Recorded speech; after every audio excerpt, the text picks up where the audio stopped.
బాలనటి లెక్క అడుగుపెట్టి 'విశ్వాసం', 'ద గోస్ట్' ఇట్లాంటి సినిమాలలో నటించింది. అందరిని మెప్పించింది. ఇంతకీ ఎవరనుకుంటున్నారు? అనిక సుందరన్. ఇక ఇప్పుడు ప్రస్తుతం ఈ అమ్మడు హీరోయిన్ అయిపోయింది. ఇప్పటికి ట్రెండ్‌కి తగ్గట్టుగా రకరకాల బట్టలేసుకొని, డిజైనర్ దుస్తులతోని, చిట్టిపొట్టి బట్టలతోని, సెగలు పుట్టించే లెక్క భంగిమలతోని తనను తాను సోషల్ మీడియాలో మస్తుగా ప్రమోట్ చేసుకుంటున్నది.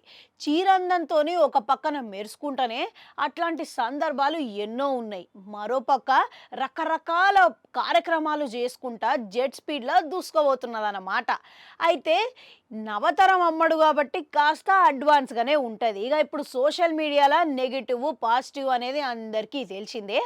కామెంట్‌లయితే ఫోటోల మీద రకరకాలుగా వస్తూనే ఉంటాయి. ఇక దాంట్లో కొన్ని ప్రశంసలు, కొన్ని విమర్శలు అనేది డ్రెస్సింగ్ సెన్స్ మీద ఆధారపడి మన నెటిజన్లు గానీ, యూజర్లు గానీ అందరూ పెడుతూనే ఉంటారు. ఇక అప్పుడప్పుడు ట్రోలింగ్స్ అయితే ఎదుర్కోవాల్సి వస్తుంటది. ఇక ఇయన్నీ ఇండస్ట్రీలో కామనే అనుకోండి.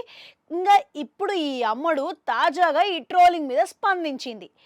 ఆకర్షణీయమైన దుస్తులేసుకోవడం నా వ్యక్తిగత విషయం. నా స్టైలింగు నా ఇష్టం. ఇక విమర్శలనేవి అందరూ పెడతారే. ఎవరో కొందరు పెడుతున్నంత మాత్రాన నా ఇష్టాన్ని నేను పక్కన పెట్టలేను.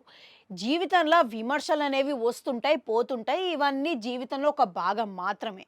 కనుక నేను ఇవన్నీ పట్టించుకోను గానీ, ఎవరైతే కొందరు కమెంట్లు పెడుతున్నారో ఇక ఆ కమెంట్లు నన్ను చాలా ప్రభావితం చేస్తుంటాయి.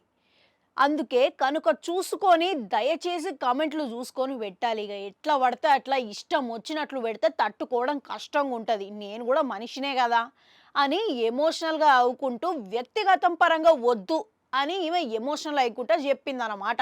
ఇక మొత్తం మీద పాపం పిల్ల కాస్త ఇప్పుడే ఎదుగుతున్నది. ఇక జరంతా చూసుకొని పెట్టాలి. ఇబ్బందే అయితది. దేనికైనా ఒక లిమిట్ అంటూ ఉంటది. ఇక అది దాటితేనే ఇట్లాంటి స్పందనలనేవి మనం వినాల్సొస్తది. ఇక అందుకే ఆళ్ళంతట ఆళ్ళు చెప్పకన్నా ముందుకే మనమే చూసుకొని పెడితే బావుంటది గదా!